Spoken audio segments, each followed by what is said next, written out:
Muy buenos días, soy Delvis Grisel Ortiz y les doy la más cordial bienvenida a otra edición de aventura de Delvis Grisel y compañía. Como ustedes saben, hemos tenido que acostumbrarnos a tantos cambios técnicos todos los días, todos los días, todos los días. Y cada día pues es una aventura, porque cada día yo no sé si realmente va a funcionar adecuadamente, pero es una operación también de confianza, de fe, porque no podemos parar, no importa lo que esté ocurriendo, tenemos que seguir hacia adelante. Es como decir, no importa lo que pase, todo pasa y detrás de esa actividad eh, que nos está atormentando tanto, pues hay una playa bien bella con un cielo bien azul al que todos llegaremos en algún momento. Y es como decía Winston Churchill, si estás atravesando el infierno, sigue caminando. Así que me parece que es una cita maravillosa. Y hoy vamos a estar conversando sobre un tema que me parece vital, un tema del que no se habla muchísimo. Se estudia mucho, pero sin embargo no se habla. No se habla, no se conversa demasiado. Eh, a veces pensamos que no existe en nuestro país, pero nada más lejos de la verdad. Hoy conversamos sobre racismo. Y para ello me acompaña el doctor Aarón Gamaliel Ramos, a quien le doy la más cordial bienvenida. Buenos días, Aarón. Buenos días, un placer estar aquí contigo y con la Muchas, audiencia. muchas gracias. Y al doctor Carlos Severino, que siempre nos acompaña para la discusión de temas internacionales y que hoy nos acompaña para discutir también el tema del racismo. Buenos días, Carlos. Encantado de estar en una nueva edición de tu programa y encantado de saludar a la red de audiencia y le damos una bienvenida también a Aarón y Ujú. a este espacio. Esperamos que podamos hacer una conversación muy interesante. Seguro que sí. Y también le doy la cordial bienvenida a mi queridísimo abogado, el licenciado Germán Valentín, que como ustedes saben, siempre está con nosotros una vez a la semana para compartir con nosotros eh, asuntos sobre quiebra. Y en estos días, ¿verdad?, que estamos enfrentados a tantas situaciones económicas difíciles, pues a veces la quiebra podría ser una opción y para eso está el licenciado Germán Valentín con nosotros. Buenos días, Buenos Germán. días, Germán buenos días. hablará sobre quiebra al final del programa, pero también en algún momento participará porque este es un tema que me ha dicho que le interesa mucho. Bueno, quiero empezar esta conversación hablando con Aarón específicamente.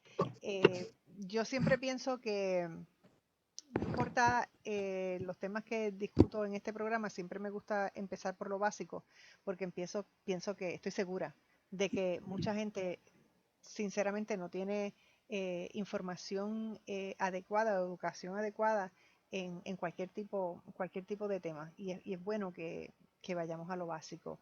Aarón, háblanos un poco de por qué existe el racismo en el mundo desde que el mundo es mundo. Bueno, yo quisiera, primero que todo, decir que hay dos grandes preguntas que a mí me parecen importantes. Una de ellas es, eh, ¿por qué no ha habido inclusión? Hubo liberación en el 1873 en Puerto Rico, ¿verdad? Hubo liberación de la esclavitud, pero después de esa liberación hemos tenido un espacio de siglos donde no se ha dado la inclusión plena. Yo creo que eso es un punto bueno, un buen punto de partida, ver la inclusión, porque muchas veces incluso aquellos grupos que luchan por la igualdad en Puerto Rico y en otras partes del Caribe y de América Latina, Estados Unidos del mundo, pero sobre todo esta parte donde hubo esclavitud. Eh, Saben que hay racismo, pero no lo incluyen en su agenda de debates. Por ejemplo, el feminismo no incluye, las feministas nuestras eh, no incluyen el racismo. No estoy diciendo que sean racistas, ¿verdad? No es eso, ¿verdad? los homosexuales, y tengo que hacer la excepción de Pedro Julio Serrano, que sí ha estado en actividades con nosotros, respaldando la agenda racista, antirracista. Gente buena, gente que quiere la igualdad humana, gente que quiere todas esas cosas, no incluye la desigualdad racial, el discrimen racial en su discurso. Y yo creo que esas dos grandes temas, ¿verdad? El tema de la inclusión y el tema de las luchas es un buen punto de partida para empezar esta conversación. Y entonces, ¿por qué no se da esa inclusión? ¿Es por ignorancia? ¿Es por Bueno, alguna agenda? la ¿Es porque ignorancia siempre, no se considera un tema importante?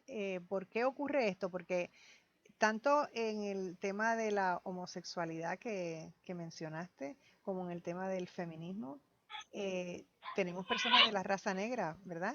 Y que viene siendo un doble problema de discrimen. Y entonces, ¿por qué? Si eso está ahí, está visible, está vigente, ¿qué ocurre? ¿Por sí. qué no al Bueno, tema del racismo?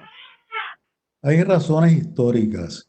En el Caribe, para limitarnos al Caribe, en Ujú. el Caribe hubo dos grandes sistemas esclavistas, ¿verdad? Uno fue el de la plantación, y la plantación siempre contó con mayorías negras. Digamos, países como Jamaica, eh, digamos, Antigua, colonias británicas, Martinica y Guadalupe, colonias francesas, fueron economías de plantación. Es decir, la esclavitud, la economía estaba organizada a partir de grandes fincas repletas de personas esclavizadas provenientes de África. Eh, Eso desemboca en que sean hoy sociedades de mayorías negras. Digamos, los dirigentes de Jamaica y los dirigentes de Saint Kitts y los dirigentes de distintos países de Grenada, distintos países que tuvieron economías de plantación, los dirigentes son negros. Y si uno llega a esas sociedades, se da cuenta que mira a todos lados y las mayorías son negras. No es así el caso de Puerto Rico, ni es tampoco así el caso de Cuba. Aunque hay diferencias entre el caso de Puerto Rico y el caso de Cuba, quiero destacar el hecho, que de hecho lo destaca en su trabajo Eric Williams, que fue el primer ministro de Trinidad y un gran historiador, ¿verdad? Muy conocido. Eric Williams hizo un estudio sobre el problema racial en Puerto Rico hace muchas décadas.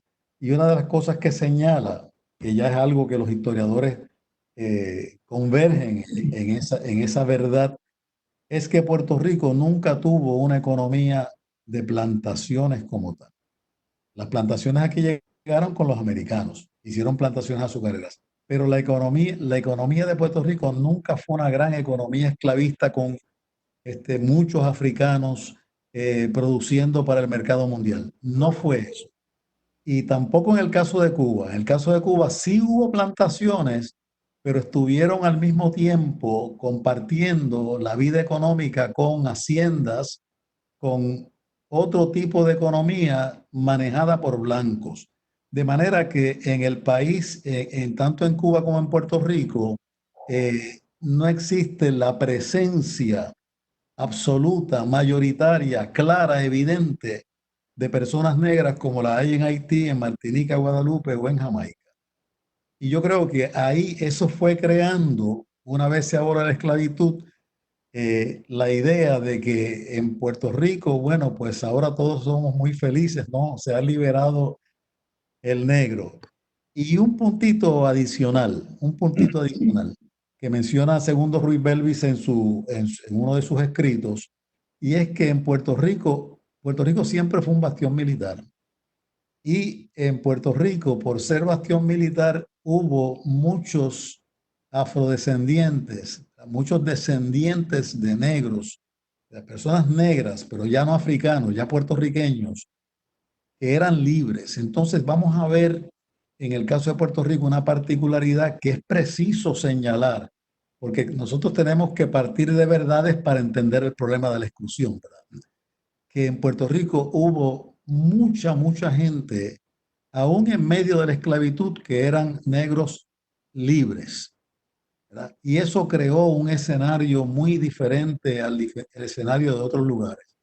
De manera que, y con esto termino esta participación ahora, ¿verdad? Si uno va, como yo he estado, ¿verdad? En Martinica, Guadalupe, Jamaica, ¿verdad? Y habla de la negritud, pues todo el mundo habla corrientemente de la negritud como si estuviéramos hablando de arroz y habichuelas.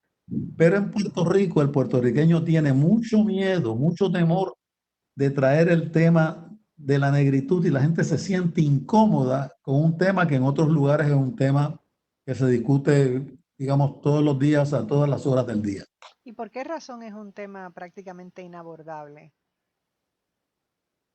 Yo en un vídeo que grabé en una ocasión cuando estábamos organizando las actividades en torno de la figura de Arturo Alfonso Schomburg, grabé un breve video donde contestaba esa pregunta citando a un sociólogo brasileño muy importante, Florestan Fernández, a quien se le hizo esa pregunta porque curiosamente Brasil tiene rasgos muy parecidos de negación como Puerto Rico.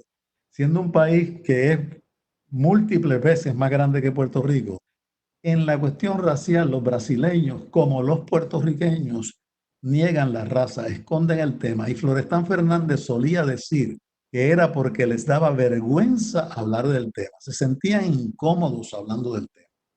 La persona sabe que hay racismo, sabe que las personas negras ocupan en Puerto Rico como en Brasil los lugares más bajos de la estructura social, saben que hay más gente negra en las cárceles que blancos, saben que si uno va al Bankers Club, al Club de los Banqueros de Puerto Rico, las probabilidades es que haya más blancos que negros. La gente sabe eso, pero sin embargo colocar ese tema sobre la mesa se hace muy difícil.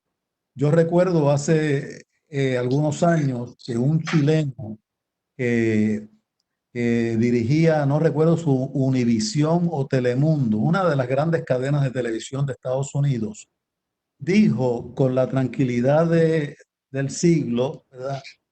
La televisión es solo para gente bella. La televisión es solo para gente bella. Bueno, parece algo como Sanano como que no dice nada, ¿verdad?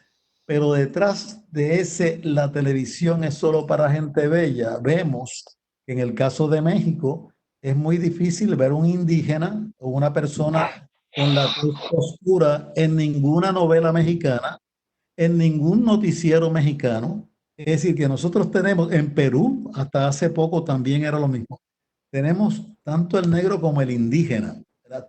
Viven situaciones de invisibilización porque la sociedad manejada por blancos no quiere ver que esas personas existimos. Ujú. Hay que respirar hondo. Carlos, ibas a decir. Bueno, sí, siguiendo la línea que ha establecido Aarón, con la cual concurro plenamente, esa ausencia de integración que ha habido a partir del proceso de liberación, de la esclavitud misma, 1873, pues tampoco ha conseguido un movimiento, consolidarse un movimiento político, reivindicativo a través del tiempo, que se haya podido sostener. Entonces, llama la atención porque el racismo asume distintas formas. Eso es lo importante de esto, como decía Aarón. El racismo se camufla muy bien y se hace bien particular en cada sociedad. En el caso de Puerto Rico, como también diría el fenecido, ya no existe entre nosotros, el amigo eh, del país de los cuatro pisos, José Luis González. José Luis González, diría, en Puerto Rico hubo un piso en la construcción de esa ausencia de integración que fue, por supuesto, la llegada de la cultura estadounidense. La cultura estadounidense ha pasado por distintos momentos de transformación importantes, particularmente ese momento de gestación de las grandes luchas del movimiento civil, las luchas de los derechos civiles en Estados Unidos, que fue un movimiento negro, ¿no? Un movimiento de asumir conciencia, un movimiento de mucha militancia y que tuvo unos resultados importantes y ahora pues mucha gente le llama a la sociedad post derechos civiles en Estados Unidos. Pues sin embargo, Tengo que hacer una pausa, Carlos. perfecto, Pero perfecto. aguántalo Regresamos. ahí, déjalo ahí, que regresamos Muy de bien. inmediato después de esta pausa. No se vaya nadie, regresamos en breve.